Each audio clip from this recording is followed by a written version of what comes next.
Ministère de l'Éducation nationale, Centre international d'études pédagogiques, Test de connaissance du français, TCF. Partie 1. Compréhension orale. Dans cette partie du test, vous allez montrer votre compréhension du français parlé dans des situations de la vie quotidienne ou du monde professionnel, telles qu'on peut l'entendre en France ou dans un pays francophone. Consignes générales. Lisez attentivement les consignes écrites sur votre livret. Avant chaque document sonore, vous entendrez le signal sonore. Attention, vous n'entendrez ces documents sonores et les questions qu'une seule fois. Alors écoutez bien. Gérez bien votre temps. Cette partie dure 35 minutes. Répondez directement sur la feuille de réponse. N'écrivez rien sur ce livret.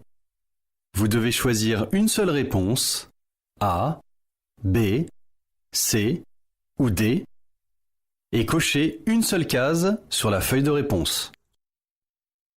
Nous commençons. Écoutez les 4 propositions. Choisissez celle qui correspond à l'image. Regardez l'image 1. A, Allez-y, entrez. B, Asseyez-vous, je vous en prie. C, Fermez la porte, s'il vous plaît. D, Merci pour ce café.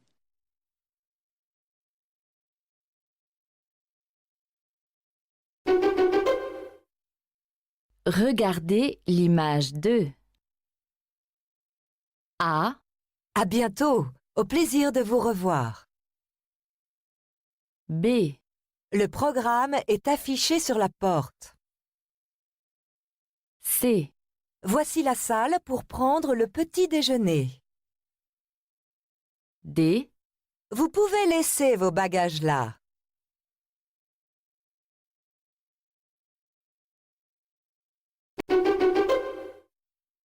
question 3. Je ne sais pas utiliser la photocopieuse. Tu peux m'aider? A, Attends, je vais y aller. B, Laisse, je vais la réparer. C, Regarde, je vais te montrer. D, Tiens, je vais lui demander.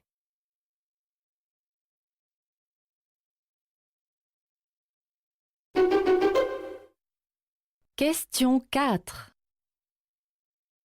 Cette année, c'est décidé. Nous allons faire du ski pendant les vacances de Noël. Tu nous accompagnes? A, Avec plaisir. Je suis libre demain. B, Bonne idée. J'adore la neige. C, D'accord. Je pars tout seul. D, Super. Je connais bien cette ville.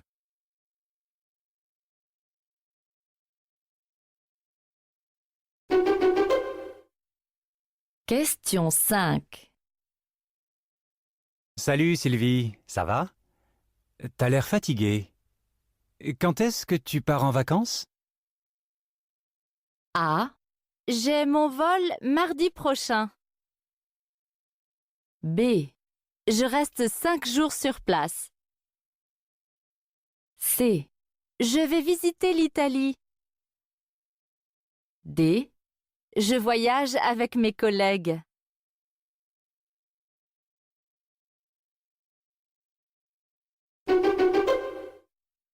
Question 6. Qui a écrit ce roman policier? A, C'est un jeune auteur.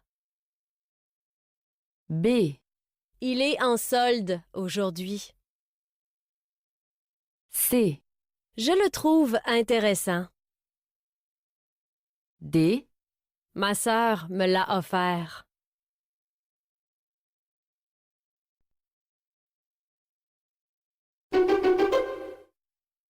Bonjour, monsieur. Vous pouvez m'aider, s'il vous plaît? Je cherche une boîte pour poster ce courrier. Ah, allez à la poste. C'est à gauche, juste après le cinéma. Ou alors, il y en a une de l'autre côté, près du métro, en face de la pharmacie. Ah, parfait. Merci. Question 7. Que veut faire cette femme?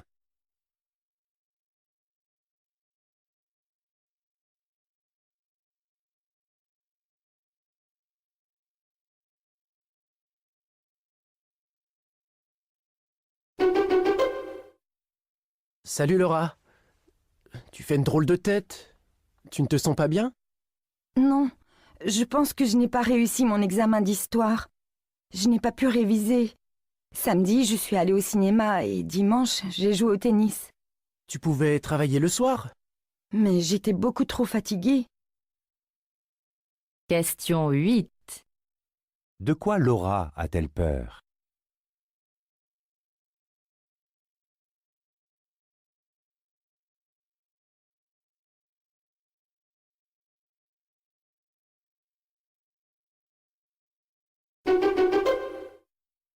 Léo, comment ça va depuis que tu es dans ta nouvelle maison?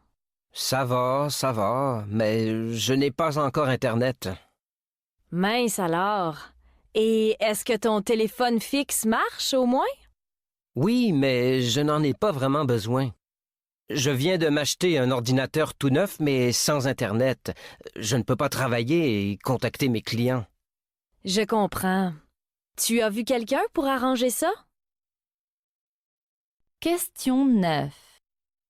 Qu'est-ce qui est difficile pour Léo?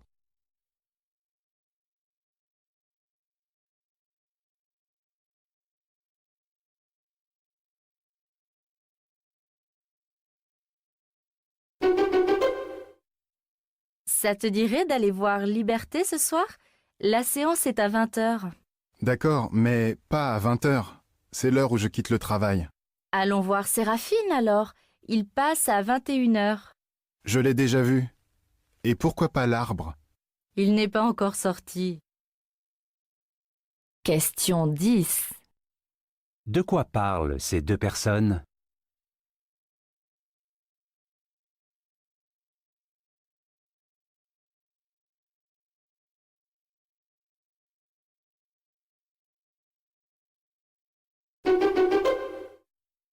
Allô, bonjour monsieur Didier à l'appareil.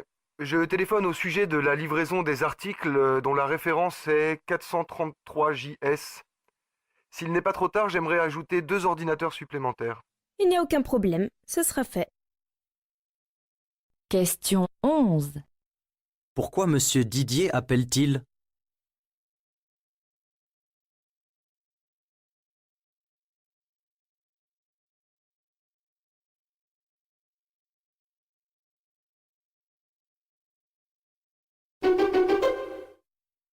Bonjour.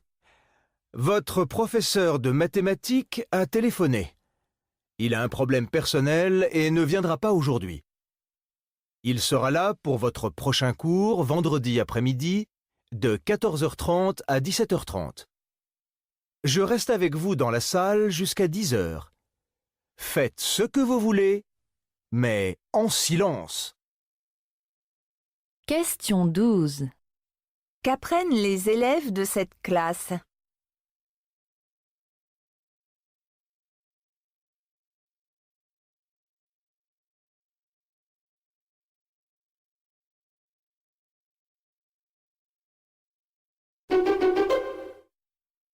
Bonjour Anne-Marie.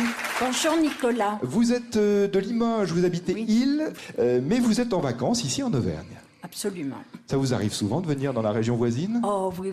Nous aimons beaucoup la région, nous venons très souvent.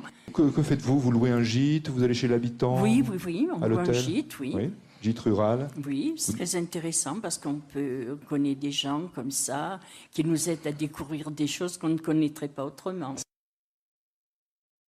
Question 13. Pourquoi Anne-Marie se trouve-t-elle en Auvergne?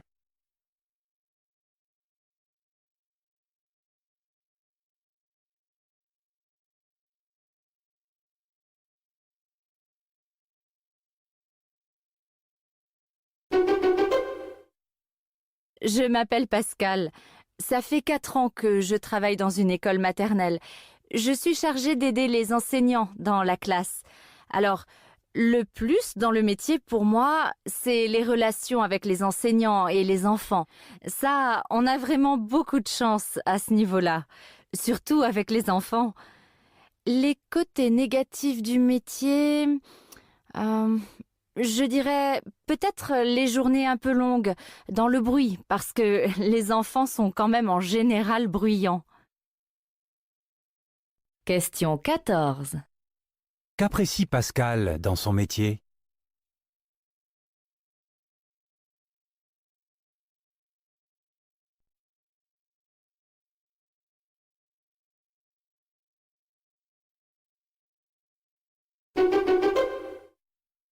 Bonjour monsieur, je cherche le dernier livre de Michel Tellier sur la France rurale du 19e siècle.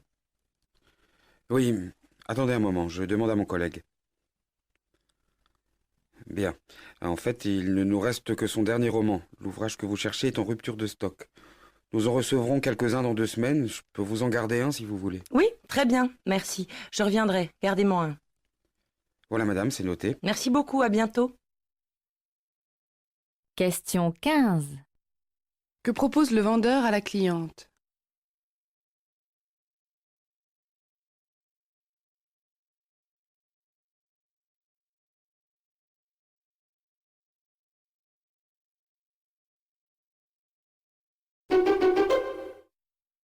Quel froid ce matin! Oui, mais au moins, il y a du soleil. C'est sûr, à côté d'hier, la pluie toute la journée, c'était l'horreur. Ah oui, j'aime mieux ce froid sec. Question 16. Quel temps fait-il aujourd'hui?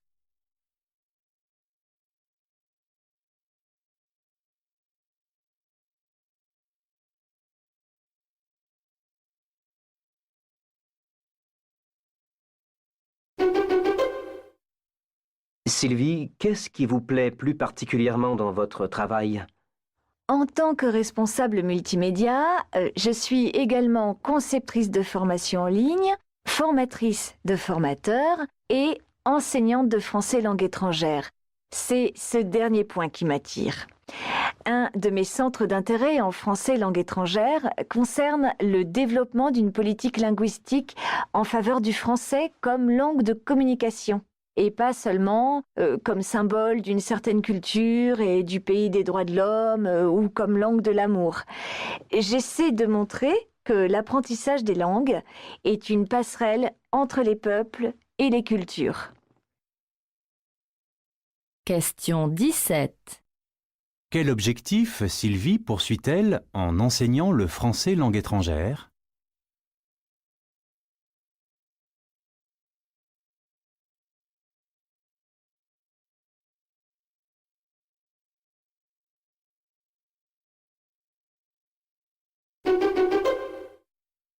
Bonjour à tous. Aujourd'hui, nous recevons Philippe Bouchard, sociologue, qui publie Les grands enfants chez Papa et Maman. Bonjour Philippe Bouchard. Dans votre livre, vous dites que les jeunes filles partent plus vite de chez elles que les garçons. Comment l'expliquez-vous? Elles sont plus précoces que les garçons, elles sont plus mûres et entrent plus vite dans les conflits avec leurs parents. Et qu'est-ce qui provoque ces conflits? Ils sont de toute nature, de l'habillement à l'argent de poche, en passant par le programme télé. Elles ont plus de disputes avec leurs parents au sujet de leurs petites amies, et elles sont donc plus pressées de partir de la maison, de devenir plus indépendantes. Question 18. Pourquoi les filles partent-elles de la maison plutôt que les garçons?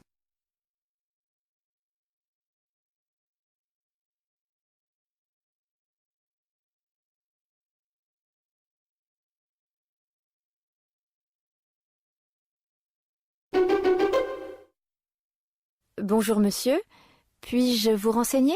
Bonjour, je souhaiterais visiter le sud de la France avec mon épouse. Eh bien, nous pouvons vous proposer un séjour sur la Côte d'Azur. Vous pourriez acheter un forfait qui comprend le transport aller et retour, ainsi que les nuits d'hôtel et les trajets de bus entre les villes. Voici la brochure du séjour. Je vais en parler à ma femme et je reviendrai demain. Merci. Question 19. Quelle est l'intention de cette personne?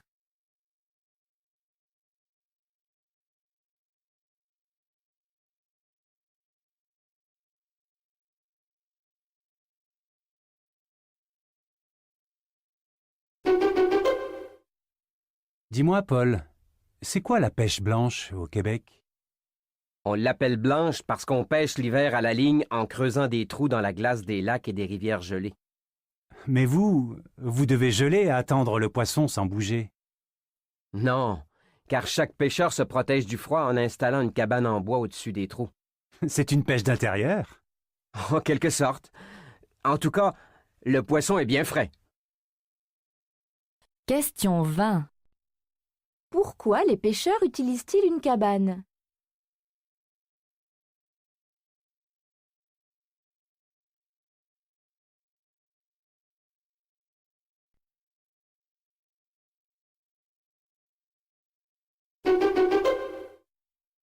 Pouvez-vous me parler de votre expérience aux États-Unis?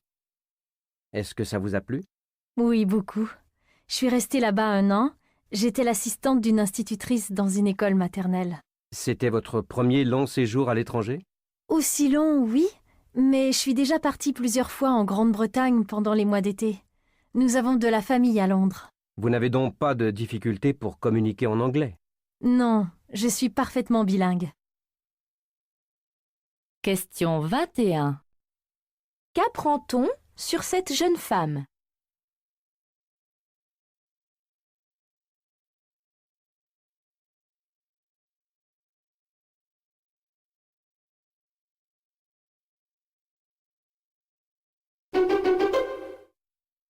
La vieille dame de fer dans tous ses états, ou comment les jeunes, sans complexe, se sont mesurés à cette forme unique qu'est la Tour Eiffel.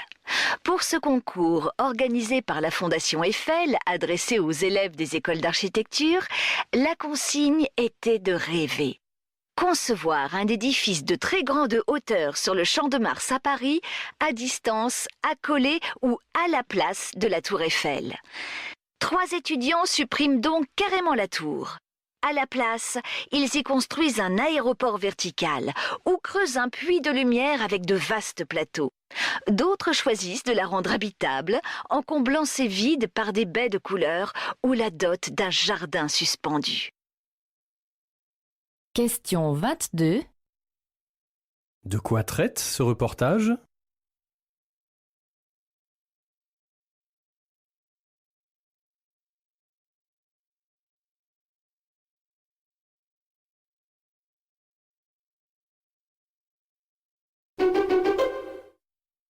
C'est le plus grand site archéologique du monde. Sur une superficie de 44 hectares, il accueille chaque année 2,5 millions de visiteurs. C'est sa chance, mais c'est aussi son malheur, car Pompéi, à une vingtaine de kilomètres de Naples, est en péril. L'Italie, qui se présente comme l'héritière du plus grand patrimoine de l'humanité, a bien tenté d'en prendre soin, mais ces dernières années, des effondrements à répétition nous montrent que l'on a franchi la frontière de l'urgence. C'est l'Europe qui s'émeut de l'état de quasi-abandon dans lequel se retrouve le site. Tout concourt à un laisser-aller dramatique, sans oublier l'inconscience des visiteurs qui se conduisent souvent dans ces ruines millénaires comme dans un vulgaire parc d'attractions. Question 23. Qu'apprend-on sur le site historique de Pompéi?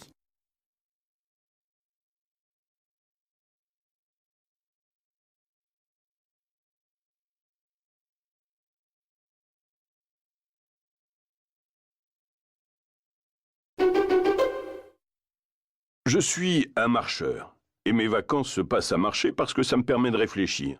Que le rythme de la marche est musical pour les oreilles, éblouissant pour les paysages, et que les médecins m'ont démontré que l'activité musculaire permettait d'éviter des fractures des os importants, et que la vieillesse doit marcher. Je ne marche pas n'importe où, je marche sur des sentiers de grande randonnée, et j'y ai souvent fait des rencontres vraiment merveilleuses. On y rencontre à la fois le paysage, les autres, mais on se rencontre aussi soi-même. Question 24. Comment la personne considère-t-elle la marche?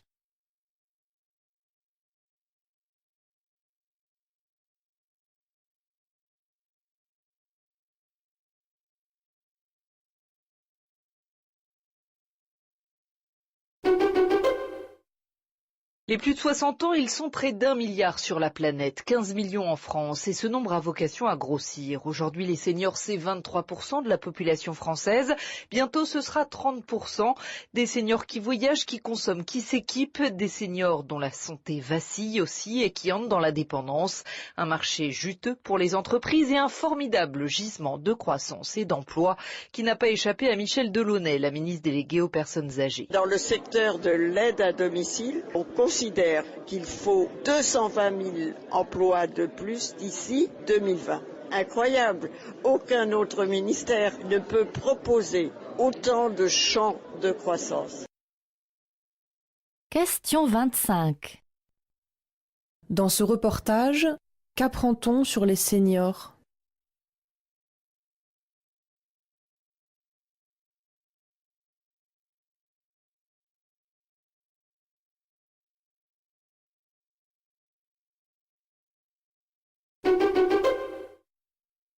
J'avoue qu'au début, j'étais très décontenancée par les textures des cosmétiques bio. Le shampoing ou le gel douche qui ne mousse pas, ou le dentifrice pâteux qui ne mousse pas non plus. Les parfums, par exemple, quasi inexistants, ou alors très forts aux huiles essentielles, m'ont également déstabilisée. Mais j'avoue que les marques ont fait des progrès considérables depuis, et maintenant je ne remarque plus la différence. Au final, je choisis mieux mes produits, et j'en achète moins, et donc je dépense moins. Et surtout, c'est un accord avec mes idées. Franchement, à quoi bon manger des fruits et des légumes bio pour notre santé, alléger nos repas en viande pour la planète, si l'on continue à se tartiner de crème enrichie aux produits chimiques? Question 26. Qu'explique cette utilisatrice des produits cosmétiques bio?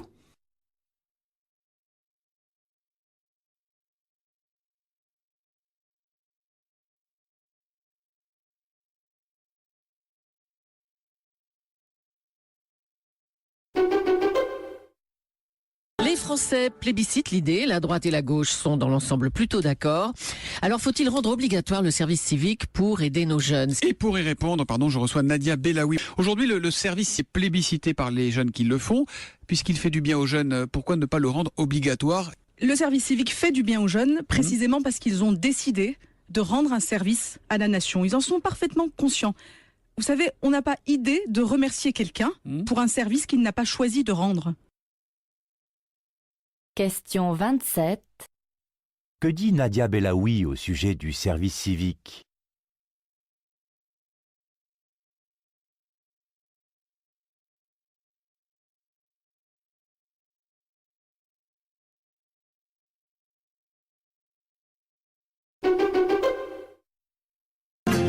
Camille Claudel restera pour la postérité une élève de Rodin. Elle est exposée dans le musée Auguste Rodin, elle est connue comme telle. Elle a beaucoup reçu de Rodin, mais elle s'en est servie pour créer une œuvre totalement différente. On connaît évidemment la fameuse phrase « Je lui ai montré où trouver de l'or, mais l'or qu'elle trouvait bien à elle ». C'est très flagrant quand on compare plusieurs œuvres. À côté du penseur, qui est, c'est vrai, d'une puissance ramassée, tout en muscles, et qui dégage une force presque brute, l'homme penché, lui, est construit comme presque un arbre dont on voit les nervures, dont on saisit les muscles, les nerfs, l'attitude, et presque plus la pensée que chez le penseur.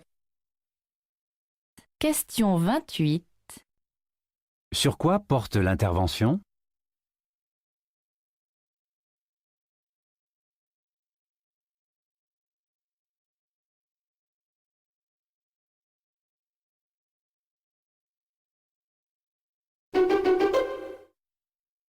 Alors c'est intéressant parce qu'effectivement on n'est pas dans un débat politique ou écologique, on est vraiment sur la question économique et là ça donne un tout autre éclairage justement et de bonnes réponses à cette question du gaz de schiste.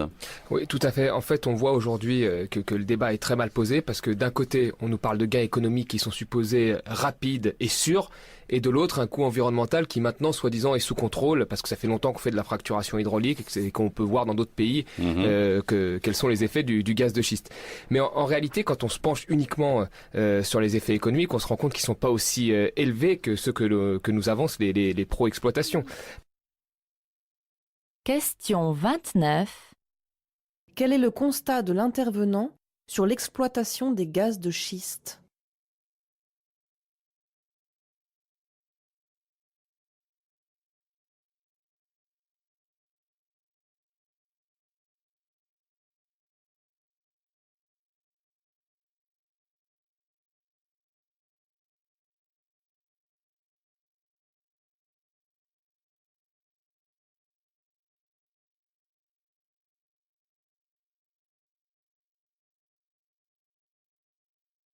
La partie compréhension orale est terminée.